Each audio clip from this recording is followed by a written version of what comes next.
Fala galera, sejam bem-vindos a mais uma exposição bíblica trazida a você pelo Seminário Bíblico Palavra da Vida. E sem mais delongas, vamos para a exposição.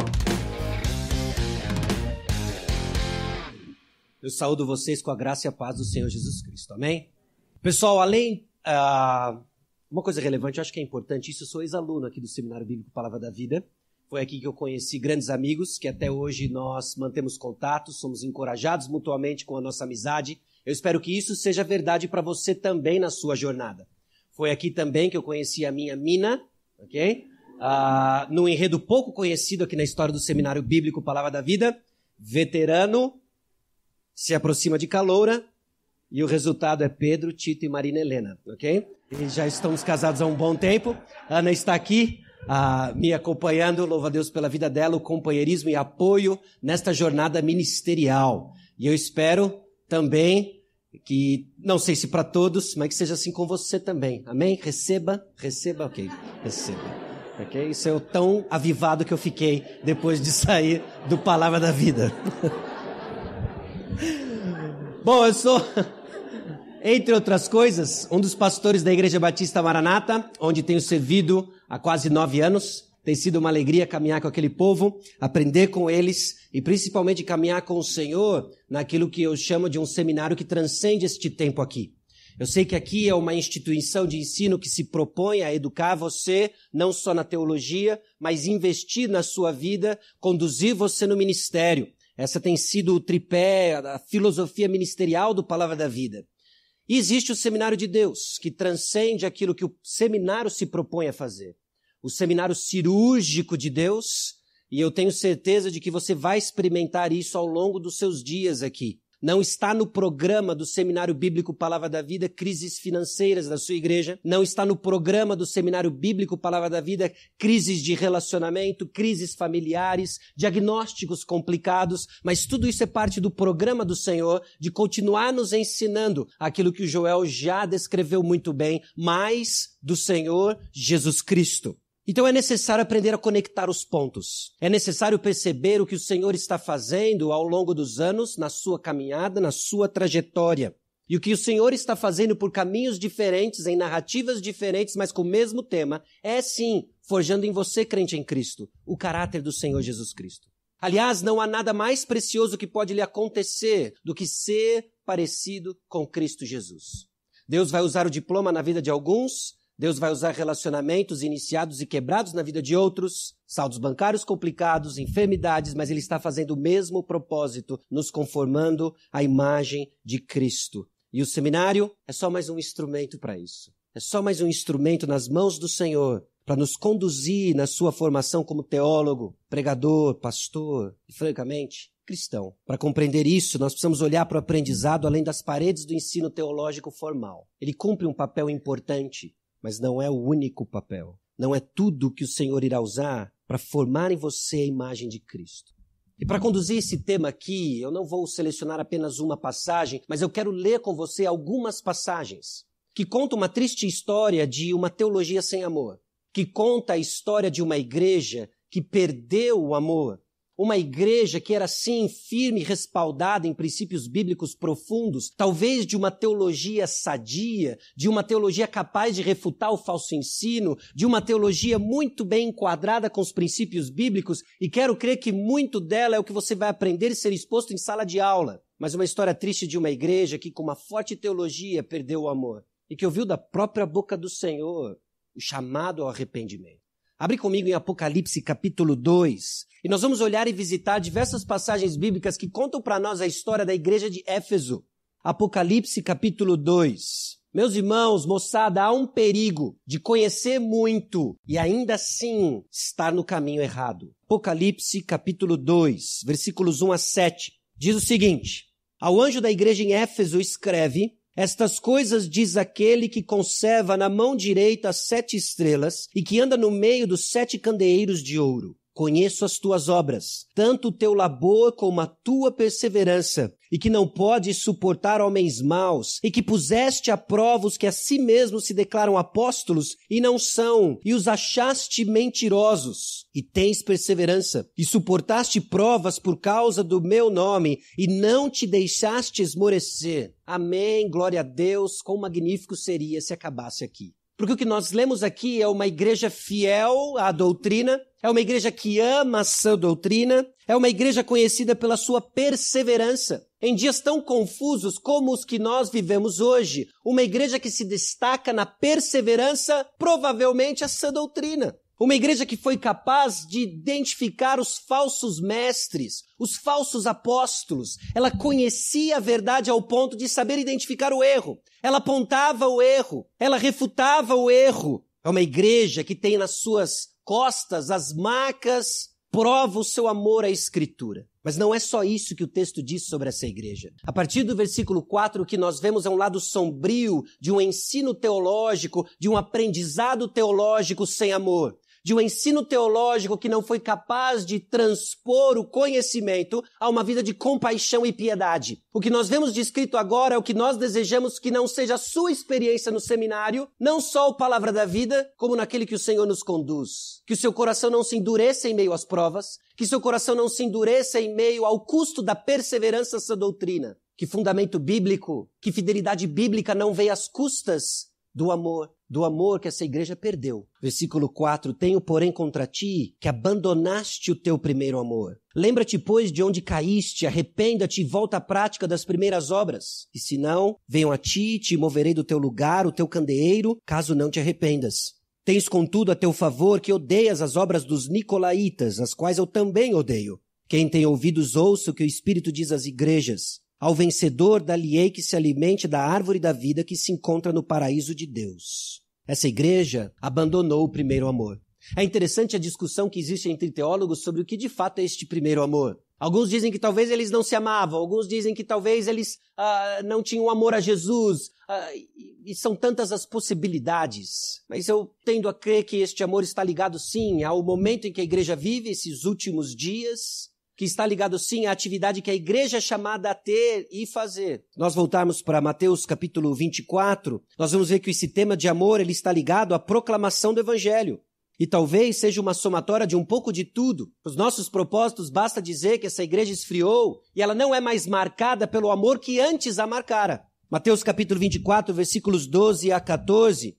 E por se multiplicar a iniquidade, o amor se esfriará de quase todos. Aquele, porém, que perseverar até o fim, esse será salvo e será pregado este evangelho do reino por todo o mundo para testemunho a todas as nações, então virá o fim.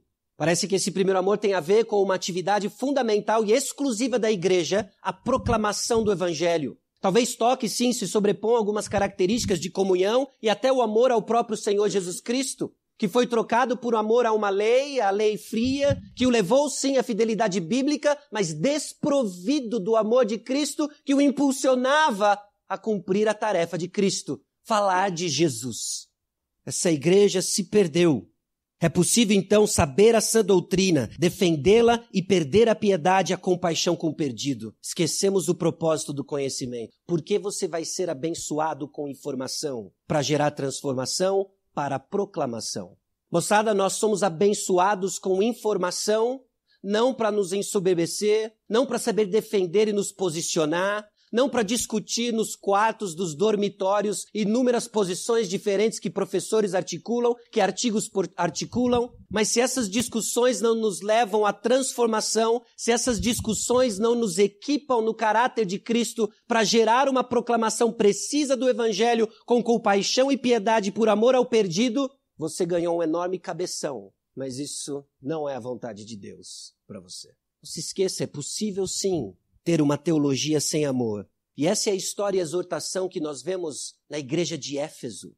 E aí eu preciso um pouco da sua atenção e o exercício da sua imaginação e tentarmos construir uma narrativa que conta a história dessa igreja, como é que ela acabou assim.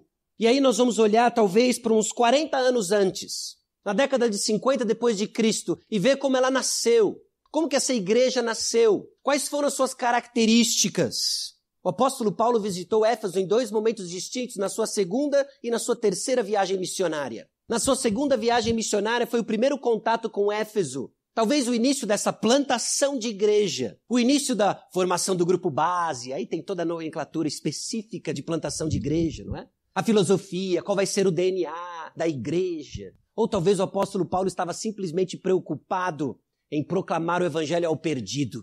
Eu acho que é mais preciso isso. Abra comigo em Atos capítulo 18, e nós vemos o início dessa igreja, o início da igreja de Éfeso. Atos capítulo 18. O apóstolo Paulo faz uma investida tímida à cidade, não passa muito tempo, e o relato de Lucas diz o seguinte em Atos capítulo 18, versículos 18 a 21. Mas Paulo, havendo permanecido ali ainda muitos dias, por fim, despedindo-se dos irmãos, navegou para a Síria, levando em sua companhia Priscila e Áquila, depois de se ter raspado a cabeça em Cencreia, porque tomara voto. Chegados a Éfeso, deixou-os ali. Ele, porém, entrando na sinagoga, pregava aos judeus, rogando-lhe eles que permanecessem ali mais algum tempo. Não acedeu, mas despedindo-se disse, se Deus quiser, voltarei para vós outros, e embarcando, partiu de Éfeso. Paulo chega, Priscila e Áquila, prega nas sinagogas, prega aos judeus, fica um tempinho e ele vai embora.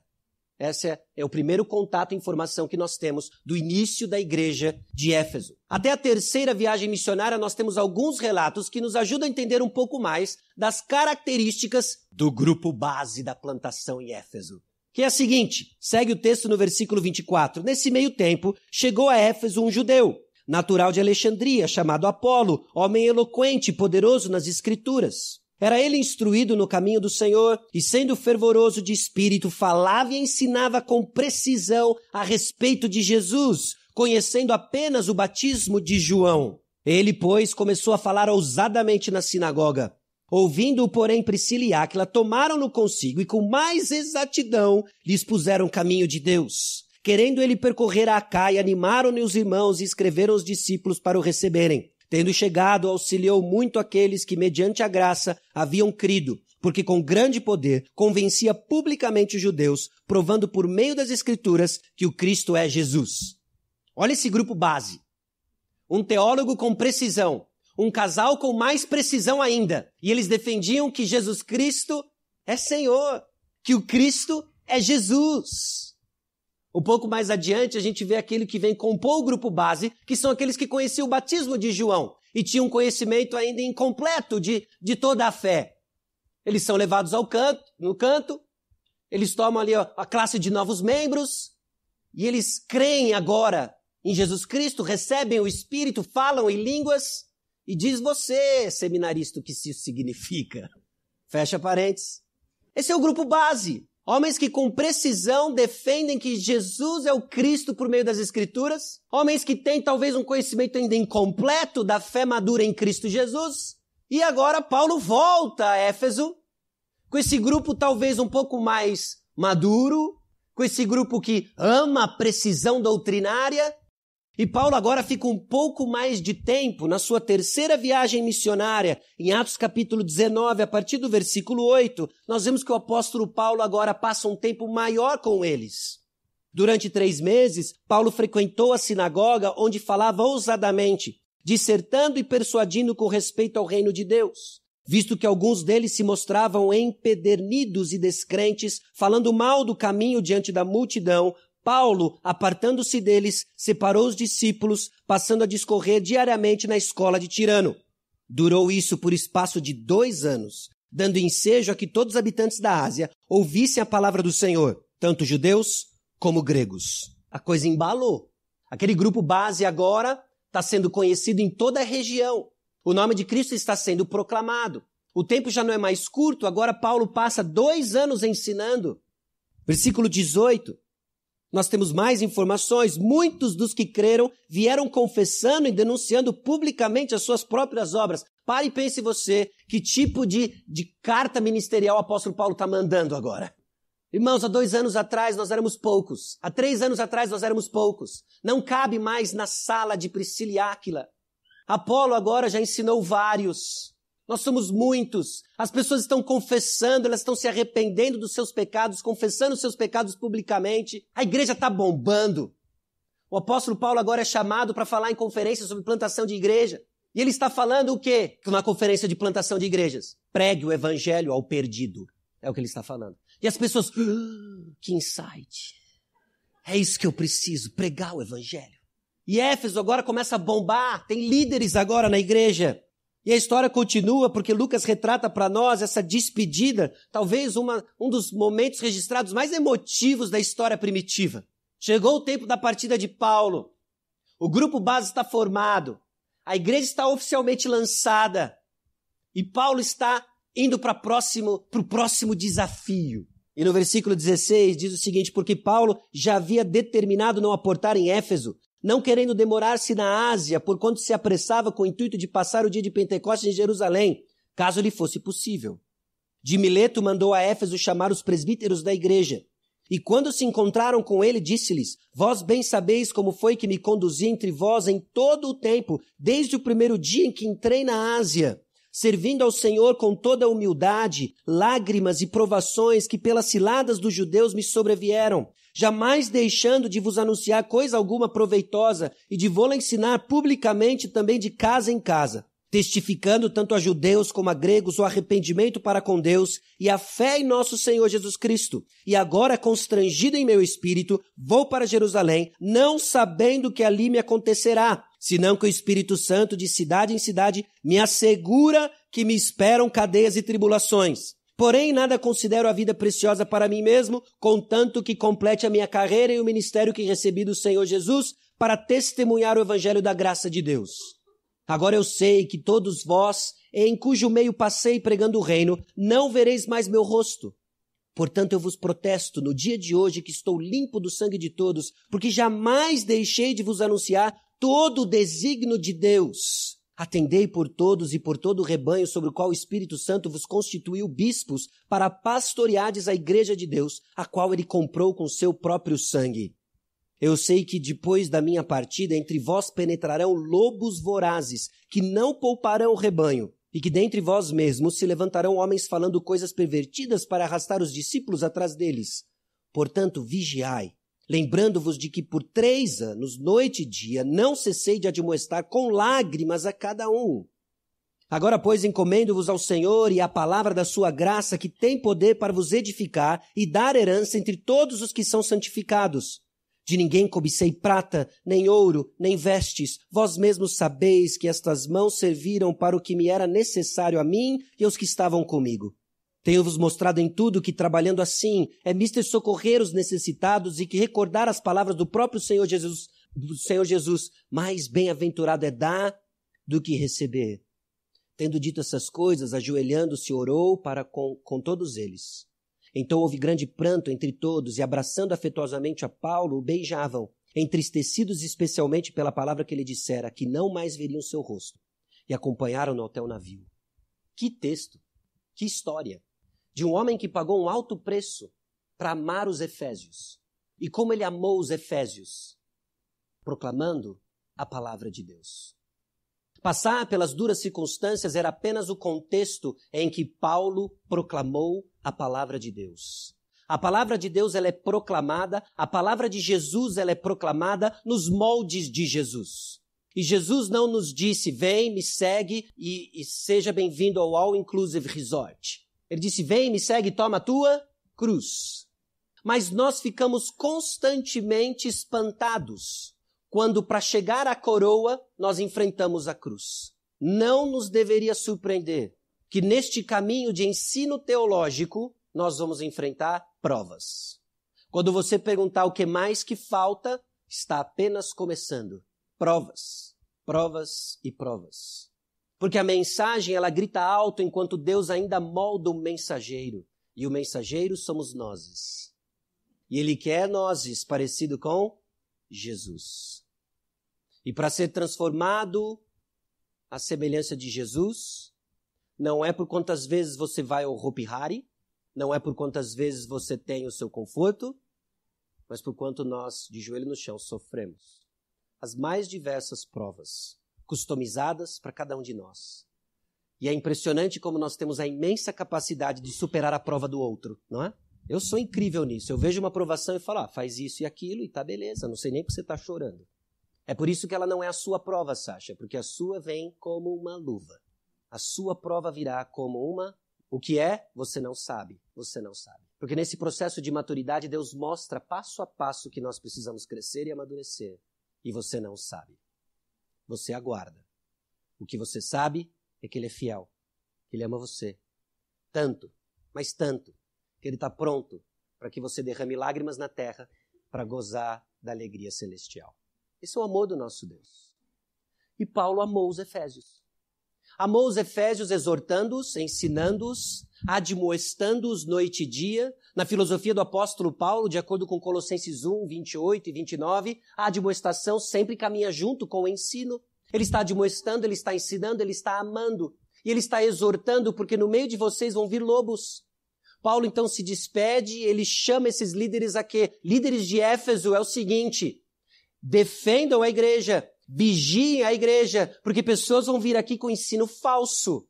Ele modelou o amor e ele chama as pessoas à fidelidade bíblica, os mesmos valores ao qual o próprio Senhor Jesus Cristo aponta na igreja de Éfeso. E ele parte. Um pouco menos de 10 anos depois da prisão, ele escreve uma carta aos Efésios. Uma carta recheada de conteúdo cristológico, mostrando que Cristo Jesus preenche todas as coisas por meio da igreja. Falando da atividade da Trindade na nossa salvação. Deus Pai nos escolheu, Deus Filho nos redimiu, Deus Espírito nos selou. E ele rompe em louvor ao Senhor, falando mais do que nós temos em Cristo Jesus. Ele ora para os Efésios reconhecerem a riqueza do seu chamamento. Ele sabe exatamente para quem ele está escrevendo. Movido pelo Espírito Santo, o apóstolo Paulo escreve a carta aos Efésios, dizendo o seguinte: vocês aí que com precisão provam que Jesus é o Cristo, em que alguns talvez ainda estejam naquela do batismo de João, Jesus é tudo. Aprove a Deus em Jesus Cristo manifestar todas as coisas. Ele é o ponto. Ele é a chave desse universo. Presta atenção, e ele escreve então a carta aos Efésios, movido pelo Espírito Santo, instruindo os Efésios, amando os Efésios, para que eles conheçam mais de Cristo Jesus. Esse cara arde no primeiro amor. Esse cara arde na proclamação do Evangelho. E ele fala e ele escreve. E o que ele passa porque ele tem uma mensagem para proclamar. Ele não é meramente um masoquista, ele não está endeusando o sofrimento. Ele não é um asceta, ele mesmo pregou contra o ascetismo. O ponto é Jesus Cristo. Mas ele sabe que para pregar Jesus Cristo os sofrimentos virão. Então ele ama intensamente. Ele sabe que a informação que ele tem, que transforma a sua vida, é para proclamação. E Paulo prega, e Paulo proclama, enquanto ele é transformado de glória em glória. Preocupado ainda com a igreja de Éfeso, ele deixa um camaradinha lá. Ele deixa um seminarista. Talvez, começando no final de semana, ele vai e começa a visitar essa igreja de Éfeso, e Paulo fala o seguinte para Timóteo: você vai ficar lá. Você vai ficar lá em Éfeso. Mas ele é muito novo. Ele não está pronto. E quem está? Paulo deixa então Timóteo na igreja de Éfeso. E quase 10 anos depois, de novo, ele escreve em 1 Timóteo o seguinte, versículos 3 e 4. Palavras a esse seminarista, representante apostólico, pastor, seja como for, esse homem que está cuidando da igreja em Éfeso, o seguinte: 1 Timóteo, capítulo 1, versículos 3 e 4. Quando eu estava de viagem rumo à Macedônia, te roguei permanecesses ainda em Éfeso para admoestares a certas pessoas, a fim de que não ensinem outra doutrina, nem se ocupem com fábulas e genealogias sem fim, que antes promovem discussões do que o serviço de Deus na fé. Olha o ponto do apóstolo Paulo em discussões teológicas. Olha o ponto que o apóstolo Paulo faz sobre o ensino teológico. Há uma profecia aqui que eu vou fazer aqui e agora. Discussões virão no seminário. E nem todas são ruins, muito pelo contrário, a maioria delas podem ser extremamente benéfica para afiar o seu discernimento. Mas se tudo o que elas fazem causar divisão e treta no quarto, ela não é de Deus. Ela não é de Deus. Mas se com amor, o amor de Jesus Cristo, nós discutimos, nós conversamos e somos afiados, ainda que não mudemos de posição, mas aprendemos a amar a perspectiva alheia, amar o outro apesar de sua perspectiva, nós estamos promovendo o serviço de Deus na fé. Porque o ensino teológico, a informação que nos é dada, gera transformação para proclamação. E Paulo sabe disso do jovem. Então ele exorta Timóteo. Você sabe por que eu te deixei aí, né? Não é para você ficar gerando treta. Não é para você ficar discutindo. Porque se suas discussões não geram o serviço de Deus na fé, você está errado. E a sua pena, a sua língua não estão edificando a igreja. Então ele exorta Timóteo. E há um propósito pelo qual Timóteo foi deixado com o ensino que ele tem, com a instrução que ele tem. E o apóstolo Paulo então derrama conselhos para esse jovem na igreja de Éfeso, e ele diz o seguinte para ele, alguns capítulos depois, nessa mesma carta, no capítulo 6, versículo 3 em diante, se alguém ensina outra doutrina e não concorda com essas palavras de nosso Senhor Jesus Cristo e com o ensino segundo a piedade, marque isso daqui, grife isso daqui, o ensino segundo a piedade, ele diz isso para Tito, o conhecimento segundo a piedade, não há conhecimento genuíno acerca de Jesus Cristo se não é segundo a piedade. E eu não estou falando meramente de alguém que tem palavras doces e fala suave.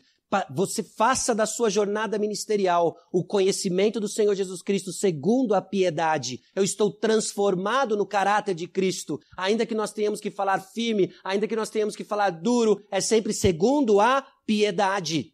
Mas se alguém, de acordo com o versículo 3...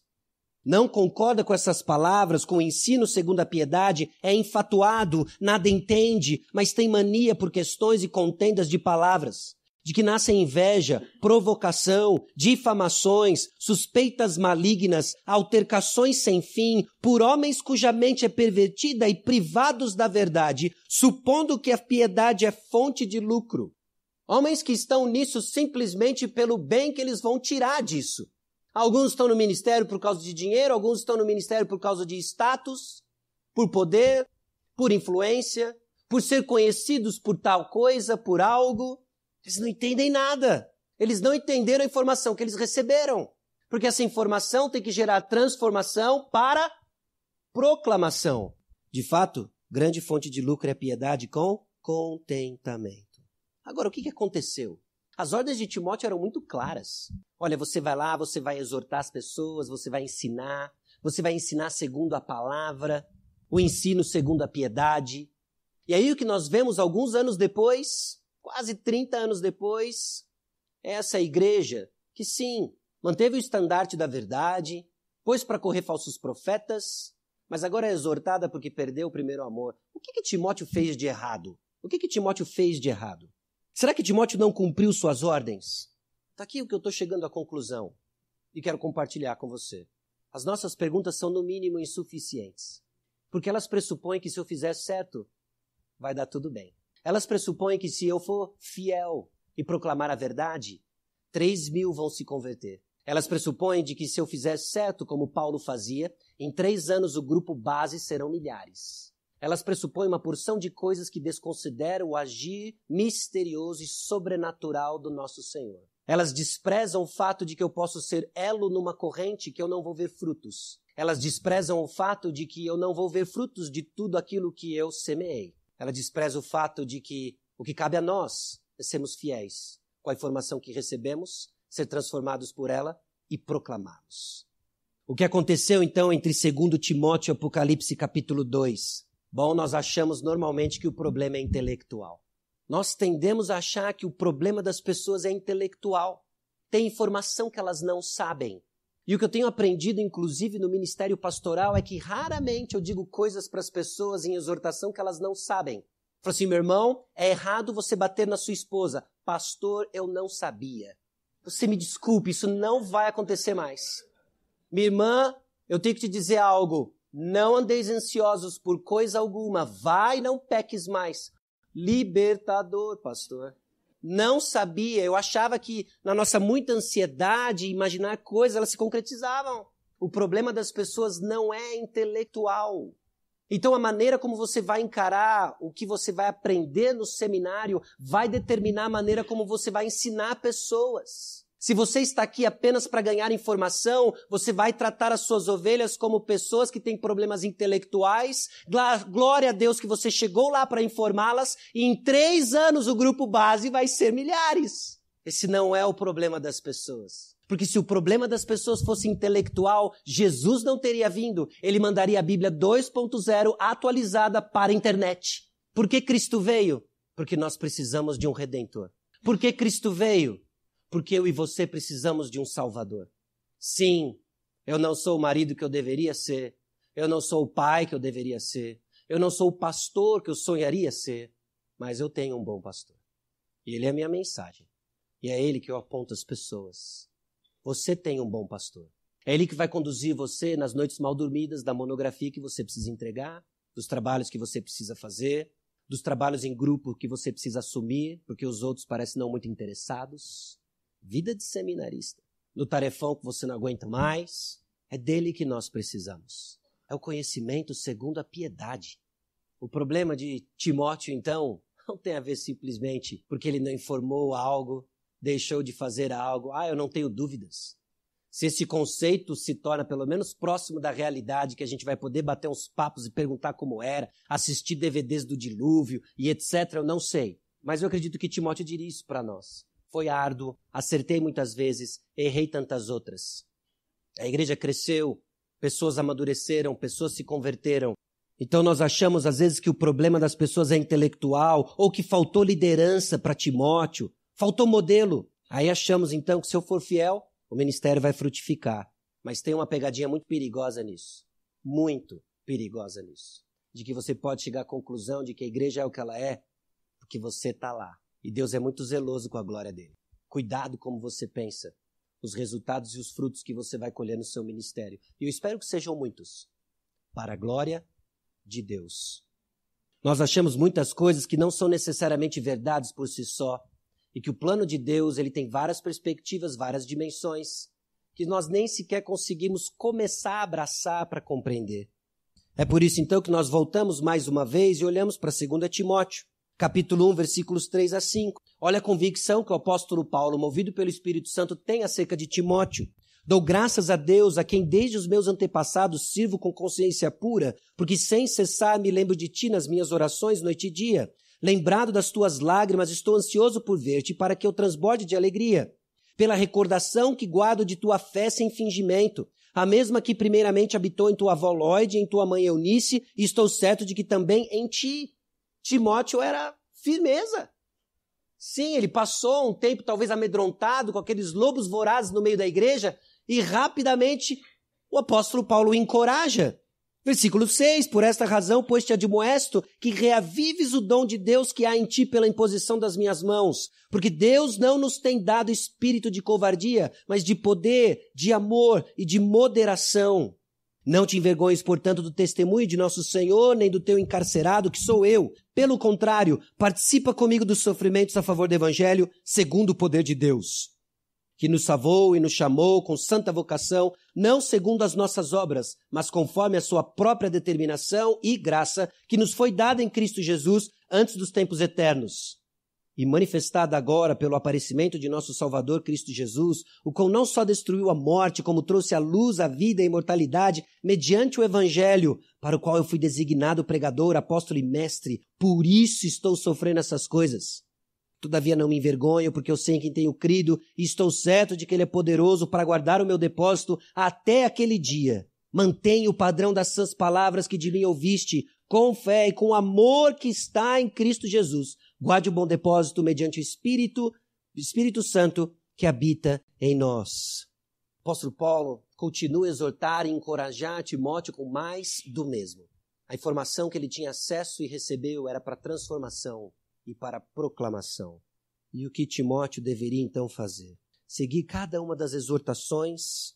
E eu termino com uma em 2 Timóteo capítulo 3, versículo 10 em diante.